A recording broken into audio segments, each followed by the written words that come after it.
Potential.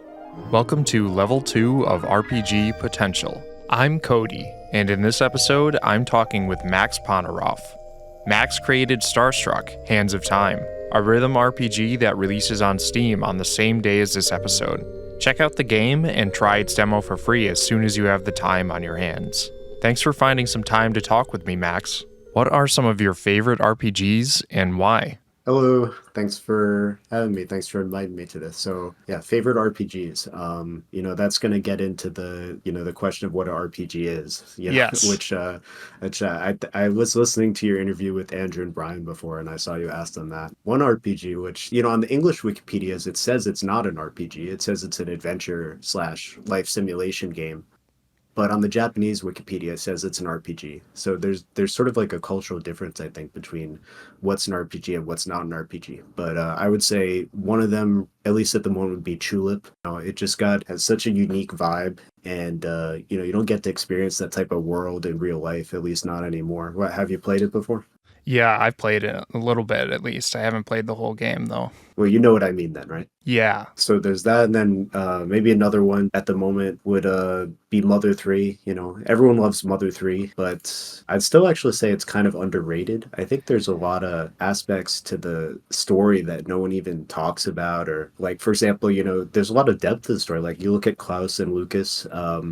Nobody, I don't see anyone talking about this, but their story is highly related to the story of Cain and Abel. You have to keep in mind that Flint, and then Lucas later in the story, Flint is a shepherd. Lucas later in the story becomes a shepherd after Flint vanishes. And Klaus is associated with technology, just like Cain was. And there's two brothers trying to kill it. The stories are very related. And there's even today a lot of depth to the story that's unexplored. That's one thing I really like about Mother 3, It's almost like on an Evangelion level, which makes sense because he's more of a literary figure, I think, in Japan, right? Yeah, right. So those are two RPGs I would say right now that I like a lot. Awesome. Yeah, those are great picks. Yeah, Tulip is one that's really out there. We'll talk about this more about what is considered an RPG, I guess, and what the RPG genre means. But yeah, I think games like that fall into being an RPG. I agree with that. And it's interesting how there are different perspectives on that.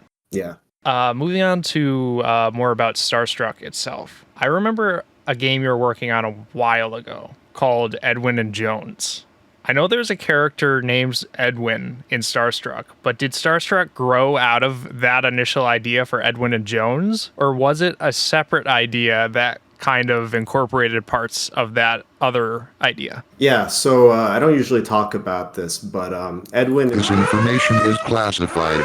You are not authorized to access this information. This information is classified. You are not authorized to access it. I better stop. There's some crazy lights going on around here, and like the alarms started going off. I better, maybe we should just move on to the next question. Okay. I don't want to... Yeah, sorry, didn't mean to trigger any alarms or anything. No, it's okay.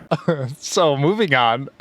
How different were the earliest ideas for Starstruck versus how the game is now? So I would say that the earliest ideas were very different. The game dramatically changed over time. And at first, I didn't really know what I was doing. And I kind of learned a lot of stuff as I went along. And not to say that I know so much now, but I think I learned a little bit since then. And because of that, actually, as a player, you get to benefit from this because the end product I think it's very highly polished. But also, because I was trying to learn so much as I went along, it went in a lot of experimental directions, and they all come together, but you get to see maybe some things you won't get to see in other games. So you do get to benefit from that as a player, I think. What are some of your favorite game mechanics in Starstruck, and how did you come up with those ideas? For people who aren't familiar with the game, Starstruck is a music adventure game where you play guitar and you destroy the world as a giant hand. So there's different game mechanics in it. There's different play styles, and you play as 3 different characters. 2 of them are Edwin and Dawn, who are children who live in this world, and they play guitar. And when you're playing as them, you walk around, you talk to characters like an RPG, and you also play guitar. And that's like a rhythm game type of style. And, the other half of the game is where you're playing as someone observing this whole story from a different perspective or an outside perspective. And in that gameplay, it's sort of like a sandbox destruction type of thing. People bring up Katamari there's a lot of different playstyles, but the thing that is interesting to me when I was working on it was having one world, but then different characters with different play styles all exploring that same world at the same time. And this is something that used to be done in games more. I mentioned Mother 3, it's obviously in Mother 3.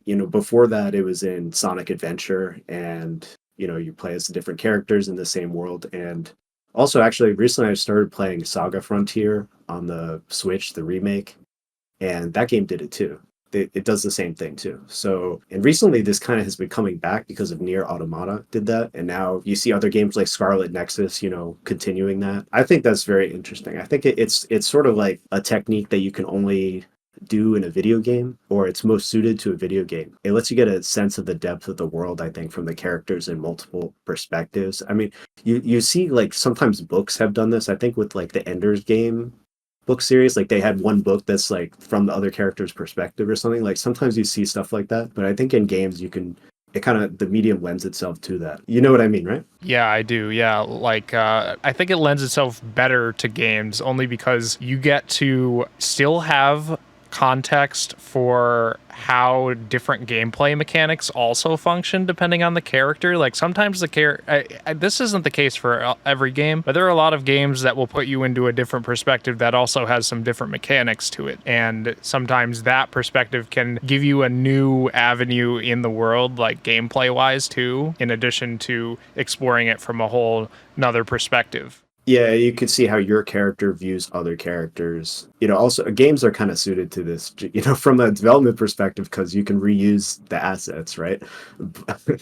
So that's a plus too. Yeah, I think it's a design that really lends itself well to games. Were there any games in particular that influenced the design of the gameplay in Starstruck? I would say overall, it was, I don't know what you call it, the experimental era of games in like the 2000s. A lot of them on the PS1, PS2, you'd see some on the GameCube as well. Obviously, people talk about the Dreamcast as well. That just experimental era of games, that's when I grew up playing a lot of those. Maybe you're the same way. Yeah. Yeah, I grew up a little bit later in the 2000s, but I know exactly what you're talking about, where there was a lot more that was being tested and tried than sticking with just a formula that a lot of bigger games do nowadays. Yeah, you had a lot of like stuff coming out of nowhere. It's just something you never even conceived of before. I remember that and just kind of took it for granted as a kid, I guess. So that, that era of games, I really like that feeling, and hopefully they can get that kind of feeling when they play Starstruck too. Yeah. Speaking of experimental, I wanted to talk about how you think about the genre of Starstruck. It seems like it really crosses the rhythm and RPG genres. And would you agree with that assessment from the outside, I guess, or would you define it a different way? Genre is a tricky thing with this game. One of the things I've heard, especially from Japanese players, they see the game and one of the first things they say is they don't know what genre the game is. Sometimes people even interpret it as like a mini game compilation, which I kind of see where they're getting that impression. But for anyone who doesn't know, that's not what the game is like. I think genre is not the most important thing. The player experience is the most important thing. Yes. In the past, I did some research on. Have you ever heard of Con Park? You know what that is? No, I haven't. What is that? So Con Park was a game development contest hosted by ASCII Entertainment. Oh yeah, I know them. Well, oh yeah, so they held this like game development contest for the general public, right? Which so is non-professional game developers, and this was back in the 90s, probably maybe the 80s, and the general public could submit to that, and that's where a lot of actually the genres and games we know now, a lot of them came from this contest. People don't know about this. I didn't know that either. Like, for example, you know the game Bokosuka Wars, right? I don't think so, no. So Bokosuka Wars, it's credited as establishing the SRPG genre, like the tactics RPG genre. Oh, okay. And this game was submitted to Con Park, to this contest by a non-professional who went on to become a professional game developer and has made Bokosuka Wars 2 recently. But anyway, when this person was submitting to the contest, I don't think the first thing on their mind was what genre is this. He or she was probably just thinking about how to create the good player experience.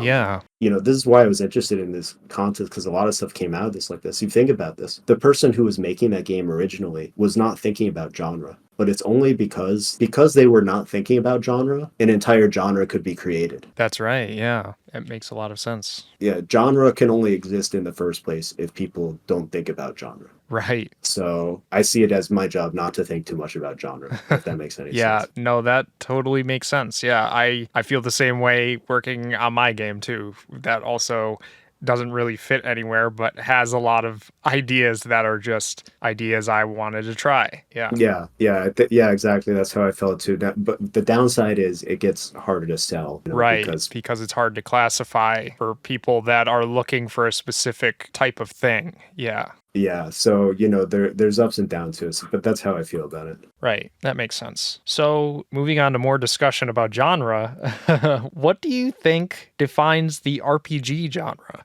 That's a large question, but what I do will you tell think? you. I'm going to ask you the same question, by the way. Am Okay. I allowed to do that? Yeah, that's fine. For me, the thing I like about RPGs is going around the world. A lot of RPGs, like I'm playing Saga Frontier, you're literally going across, I don't know, the universe. I don't really know if it takes place just on one planet or not. Yeah. To me, the critical thing is you're exploring a world. It could be a solar system, it could be a single town. I think I remember there was one interview where Yoshiro Kimura said something like an RPG is like a simulated version of a road trip or a trip to a foreign country or something like that. So to me, exploring the world and getting to know that world is a core part of it, even more maybe than the characters actually. Yeah, I think well, you were going to ask me the same question, so I'll Yeah, talk so about what do what you I think? think too. I totally agree with that. That's pretty much my same perspective on it too, is I think the core part of an RPG lies in that world that you are in and the ability to explore it like that. Okay, well, let's start this trend then, Yeah. because I didn't know that other people might feel this way too. Yeah. So you feel it's less about the characters then and more about the world? Yes. Yeah, I agree. I don't think you need to. There are games that I would consider personally an RPG that don't have a lot of characters per se in them, but they have a very definitive feeling to their world. And that feeling that puts you in a particular role, I guess, is kind of what it speaks to me as like a role playing game, I guess. I don't know. It's the feeling that the world gives you to be in a particular role, if that makes any sense. Something you just said, I think you're onto something, because if you back at older games, like the characters are you can't even see their faces. The characters, maybe they don't even have as much dialogue, right? Right. But Yes. like, like think about like a game on, the NES or something, Yeah. some huge RPG. You're spending most of your time looking at the world. You're spending very little time looking at the characters, right? Yeah. And it's only nowadays that because we have voice acting and a lot more space to put a giant script and all these things, that there's a focus on the characters. But originally, maybe you could say you spent most of your time looking at the world, not the characters. Yeah. Yeah, right. Because it was limited at that point. You really could only make the world earlier on. Yeah. And so when the RPG genre was born, the characters, it didn't have developed as much. It was mostly just about the world at that point, or at least Right. that's my opinion. Yeah, I didn't think I would find somebody that has that same perspective either, but yeah, that's totally how I see it too. So that's cool that we agree on that. Yeah, if anyone feels that way, I hope they'll like Starstruck, because yeah, that was a huge focus of mine to create the world and the worldview of this place. I could definitely feel that when I played the prologue, and that's part of the reason why I think it's a game I've been really looking forward to a lot. So I'm excited for it. Awesome. Thank you. In the RPGs that ask you to input a name for the protagonist and sometimes create their whole design, do you tend to use a specific name or create a specific type of character for each time you encounter that? Or does it change from game to game, however you're feeling at that point? Oh, I usually just type in your name. I usually type in Kody. Oh, really? Is that weird? I don't know. Is that weird? No. um, what I no what I think I usually just do the recommended name because I guess in real life I get to use my name, all day. If I'm going into a fantasy, why not try something a little different? Except I think in Pokemon I use my own name. I don't know why, but yeah, that's the one exception. Maybe it has something to do with how that world is kind of like more realistic, I guess, even though it's still got like monsters running around. It's still I guess so. setting is kind of like more modern, I guess. I don't know. Could be. I kind of veer towards the same thing where I've used my real name in a lot of Pokemon games, but in a lot of other games, not so much. So I kind of see what you mean there. The exception would obviously be when the game tells you what is actually your Right. personal name. Yeah. Like That's Metal Gear different. Solid 2. Yeah. So when it comes to RPG protagonists, or I guess just game protagonists in general, do you prefer playing as protagonists who have a defined personality or protagonists who are more like an avatar for the player? Or does it all depend on how the game's story uses that character, that you like it or not? Something I kind of like in games, which this is actually the first game I think I saw do something kind of like this, is in Mother 3, where it's a silent protagonist on the surface. If you pay close attention, you can see, this actually is a real character, and there's some aspects of this character that actually are independent of you. I think in Mother 3, there's this one part where if you go to Club Titty Boo and then you, as Lucas, and you're talking to some NPC there, and the NPC is talking about how Tezmily is modernizing, and the NPC actually, as the NPC is talking about, wow, that's so great, Tezmily is changing. The NPC says something at the end, if I remember correctly, that's like, Lucas, why do you look so pissed? Why do you look so pissed off that Yes. he's saying these things? I And remember that that always, moment. yeah, you remember that, Yeah. right? I don't know if it's just because it's like breaking the trend, or that always, was a poignant thing to me. I think, yeah, there's also in Mother 3, I think there's, when you're going to the Thunder Tower, it's like you're just kind of chased there, if I remember correctly. You just end up there because you're running away from something, Yeah. or something like Something that. like that. But then suddenly you're climbing the tower and destroying everything, and it's like the game never told you like this was like a thing you need to do. It's just like it's up to your imagination why Lucas is doing this. Right. If you look at things like Lucas living in this house that's like, it's not modernizing at all, and he still has the sheep, and he's getting angry when people talking about the town is modernizing, and he's just destroying the tower for no reason. You get a deeper impression of the character than I think if it was just spelled out for you. Mother 3 is probably my favorite game of all time, and that's one of the reasons why, because Lucas is the way he is like that. The subtlety of it really kind of breaks that tradition of the silent protagonist being more like just you, I guess, or not really having anything fleshed out more so than just being an avatar. Lucas kind of strikes a middle balance between having the full-on talking to everybody kind of personality and still being silent. To me, that's at the moment, that's my most interesting type of thing. Kind of like this mixture that just throws you off balance a little bit. Yeah, I like that a lot too. When it comes to the archetypes and jobs in different RPGs you play, do you have a favorite kind? I don't know, when I play RPGs, sometimes maybe I just play them really basically, but it's like if it's the healer, then you're healing. Like I just played the Mario RPG remake. Did you play that? Yeah, I played that. Yeah, so it's like if you have Peach in there, she's just going to be healing everyone every turn, basically. Right. And then if you have Bowser, he's just going to be attacking every turn, right? Yeah. So to me, those are kind of boring, but like an all-around character, which you have in some RPGs, which can heal and also attack, I think that's more interesting because then you have to choose, like, do I want to heal? Do I want to attack? And Right. do I want to go for this one last hit and take the chance, Yeah. or do I want to play it safe? I think that's more interesting. I think if you just have someone stuck in a class, I don't know, maybe there's some depth to RPGs that I'm just not seeing, but to me, it's like, I don't, it's a little less interesting.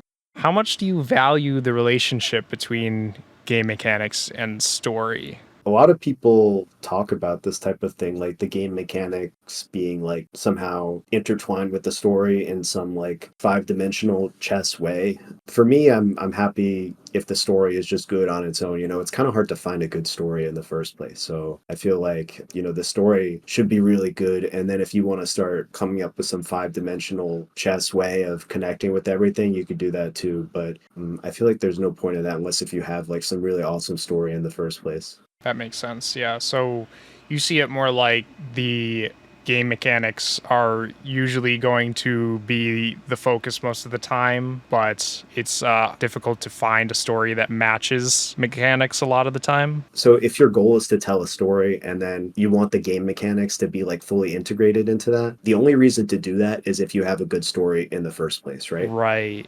Okay, I see what you mean. Yeah. If your story is like okay, not like brilliant, if your story's just okay in the first place, no matter how much lipstick you put on it, it's still going to be a pig, right? Yeah. The first thing to focus on, at least in my opinion, would be creating a brilliant story. And then you could think about, how do I want to intertwine the game mechanics into this? On the other hand, if you just want to create something that has interesting mechanics and you don't care that much about the story, then maybe you could just focus on the mechanics and then create the story based on that. It just depends. Is your goal more about the game mechanics or the story? As a player, how much do you value that relationship? Do you tend to pay attention to it very much, or not so much? Probably dependent on how good the mechanics in the story are, I'm guessing, right? Nowadays, I'm more focused on the story, but I don't know. What's an example for you of a game that really, intertwined them well? I mean, I guess it would be probably the Pokemon games. Really, those games are kind of, the story is not complex, but it's all kind of intertwined into itself, that all of the mechanics and the story are kind of tied to each other. I guess the story is more of a reason for the mechanics to be used in that game, in all those games. Yeah. That feels like a game where they came up with the mechanics first, Yes. and then the story, is helping them Right. do that, which is awesome.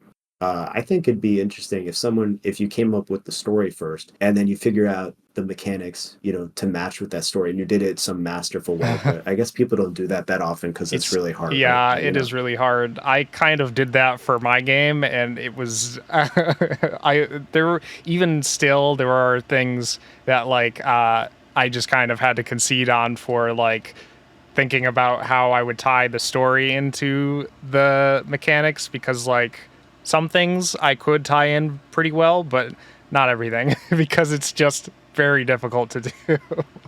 So Yeah, it's tough. Yeah, I guess so. Which events in your own life and stories in media have influenced the story you're telling in Starstruck? In terms of stories in media, the films, the movies by the director Jacques Tati were a huge influence on me. I love those movies. I just watched one the other night. I haven't heard of that director, I don't think. What kinds of movies have they made? He made Mr. Hewlett's Holiday. He made Playtime. He made Traffic. He made it's a French director from Right. the 50s and 60s. And, these are some of the best movies out there. I heard one person say, these are movies as if an alien made a movie or something. They're very different than what you'd normally watch.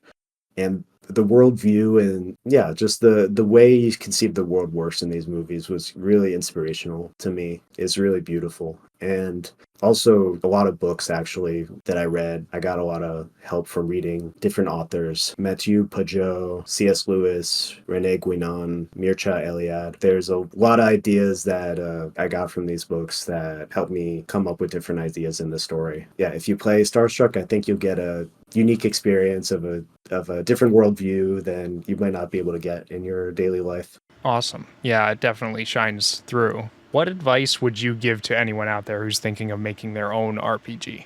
Well, the end result of, making RPG, if that's what you're doing, I think the end result, a lot of it will depend on why you're doing it in the first place. Right.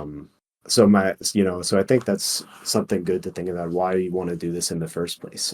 Is it, some people, they develop games to make money, and that's fine. That's great. You're providing for your family. Personally, I would say there's easier jobs you can get, at least if you're in, in certain countries. In other countries, maybe not, but in a lot of countries, at least in this country where I am, there's easier jobs you can get that will make you more money. So if money is your goal, maybe don't make an RPG. That'd be my advice. But if your goal is something else like attention, or you want to bring people together, I mean, there's also easier ways of doing that. You could become a YouTuber or a Twitch streamer. It's a lot easier to play games than to make games. Right. A lot of it depends on your goal. If you want to make people happy, I mean, there's probably, I don't know, maybe there are easier ways to make people happy than making an RPG. So I think if you start with the proper goal, then that'd be a good first step to get where you want to go. Having a goal that's not just trying to get attention or anything else. I think having a goal that can really keep you focused on creating something. I'm not saying that those goals are bad, but Right. it's just there's easier ways to accomplish those goals.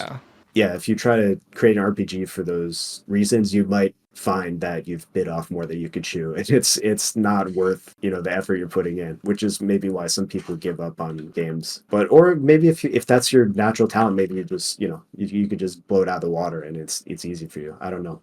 Is that the answer? Is that the type of answer you're looking for? I'm not looking for anything in particular. I was just wondering what you thought about it. I would also say, if you're thinking of making your RPG, you should probably start by playing Starstruck when it comes out on September 16th, because you need to keep up with the latest games, the latest games to get your to just know what's going on. So I'd say that's the good first step. Definitely. So Starstruck is coming out when? It's coming out September 16th and 2024. That's, when we're talking here. And it's coming out on Steam. You can play it on, Windows on Steam. You need a computer that has a video card because it's a 3D game. But you can play with the controller. You can play with the keyboard. It has a rhythm game. You can also play with the Guitar Hero controller, but that's optional. Yes. You don't need that at all. If you're someone who's like, I just absolutely can't play rhythm games, there's also like an easy mode. There's even an autoplay mode. This game is really all about the story. So, if you like stories, if you like RPGs, I think you'll like the game. Awesome. Yeah. All right. Thank you for talking to me about all this stuff, and thank you for all the work on it you've done on Starstruck too. I think it's going to be a really fun game, and everybody listening, I hope you try it. Thank you. Thanks everyone. Thanks for listening. Thank you, Kody. Thanks again to Max Ponoroff for joining me to talk about Starstruck Hands of Time. The game is out now, so get it today or try its demo for free on Steam. Thanks for listening. I'm Kody, and this has been RPG Potential.